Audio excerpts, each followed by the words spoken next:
Bizi davlatimiz bunaqa tahdidlarga yer chizib o'tiradigan davlat emas. Kuni kecha ko'rdinglar, mana rus propagandasini mashhur ishtirokchisi, ismini ham aytishga men to'g'risi hazar qilaman.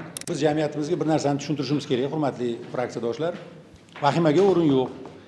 Sovuqqon qabul qilishimiz kerak. Bu kecha bo'lib paydo bo'lib qolgan muammo emas, birdan paydo bo'lib qolgan muammo emas. Bu deyarli shu Sovet ittifoqi tarqalgandan buyon muhokama qilinayotgan masala. Va biz o'zimizni masalan rus xalqiga, Rossiya davlatiga qo'shnimiz sifatida hech qanaqa e'tirozimiz yo'q. Faqat aynan mana shu imperialistik kayfiyatdan keta olmaslik, jamiyatdagi ularning ziyolilarini shu qarashlardan uzoqlasha olmayotganligi davlatlarimiz orasida juda katta o'zaro manfaatlar ko'rish mumkin bo'lgan munosabatlarga juda katta putur yetkazayapti. Biz qo'shnilarmiz, qo'shni davlatlar har doim o'zaro bo'lishib ish kerak va buni mana davlat rahbarimiz juda yaxshi namunasini ko'rsatdilar.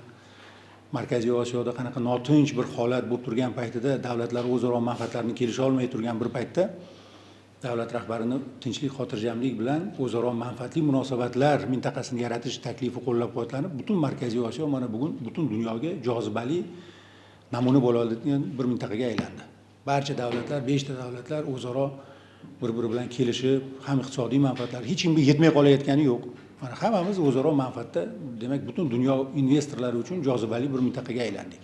Lekin afsus, mana eng katta buyuk qo'shnimiz, rivojlanish uchun katta driver bo'la olishi mumkin bo'lgan bir davlat hanuzgacha mana shunaqa imperialistik, shovinistik kayfiyatlari bilan, ayrim ziyolilar bilan mana hammaga atrofiga tahdid qilib, afsus bu g'oyalar u yerda hanuzgacha qo'llab-quvvatlash ko'ryapti. Va bu bizni juda ham qattiq xavotirga soladi. Lekin jamiyatimiz albatta bu narsani sovuqqonlik bilan qabul qilish kerak. Bu bir kasallikka o'xshagan masala va buni davolanish jarayoni ketyapti. O'ylayman, rus xalqi ham buni o'ziga bunaqa shovinistik kayfiyatlarga o'zini e'tirozini bildiradi. To'g'ri, xalqaro huquq bugun juda ham zaiflashib ketdi. Xalqaro huquq o'rni yo'q bo'lib qoldi.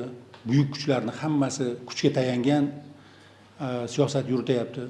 Va mana shunday holatda O'zbekiston ham yer chizib o'tiradigan davlat emas.